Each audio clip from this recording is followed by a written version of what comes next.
अस्सलाम वालेकुम जनाब, ये आप सामने देख रहे होंगे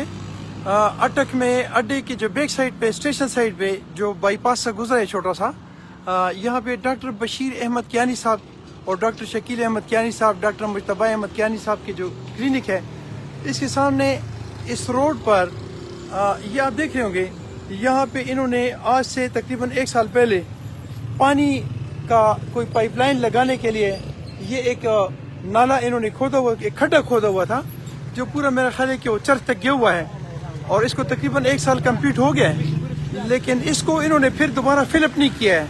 अब मुझे नहीं मालूम कि क्या इसमें पानी भी अब चला है या नहीं चला है, लेकिन ये जो है ये इन्होंने पूरा रोड तकरीबन ऐसे ही छोड़ दिया है। दोनों रोडों के दोनों साइड तोड़ दिए, ये भी तोड़ दिया और वो साइड भी तोड़ दिया और दरमियान में भी तमाम रोड को इन्होंने तोड़ के छोड़ दिया है। अब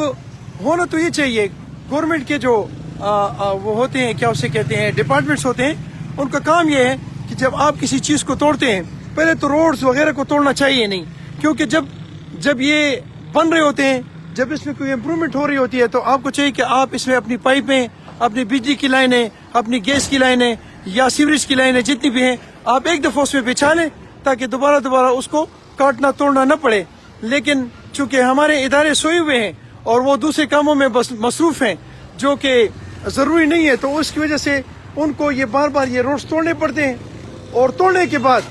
चाहिए तो ये कि जब भी आप किसी रोड को तोड़ते हैं तो कानून ये है कि उसमें उसको दोबारा अपनी हाल पर मेंटेन करने के लिए भी उसमें क्या उसे कहते हैं, पैसा इसमें लिखा होता है, उसमें ऑथराइज होता है कि आपने इस पैसे से इसको खोल के इस रोड को तोड़ के इसमें पाइपें लगानी है या जो भी चीज़ें करनी है उसको दोबारा फिर आपने जोड़ना भी है और ये जो कंस्ट्रक्शन मटेरियल है ये आपने हटाना भी है। लेकिन हमारे इदारों के दूसरे कामों में मसरूफ होने की वजह से इस वतन की तबाही और बर्बादी में अपनी आंखों से देख रहे हैं और रिक्वेस्ट ये है कि आप लोग इसको दोबारा मेंटेन करें अच्छे तरीके से, ताकि आप जब यहाँ से जाएंगे ना इस दुनिया से तो आपकी जो बच्चे हैं ना वो कम से कम कह सके कि हमें एक अच्छा पाकिस्तान मिला था। इस पाकिस्तान की जो रही सही कोशिश जो धज्जियाँ थी वो हमने उड़ा दी हैं। तो खुदारा जिस इदारे का काम है वो अपने इस रोडों को मेंटेन करें, अपने इस काम का थोड़ा सा ज़रा तसल्ली से देखें ताकि एक खूबसूरत पाकिस्तान बाकी रह सके। अस्सलाम वालेकुम।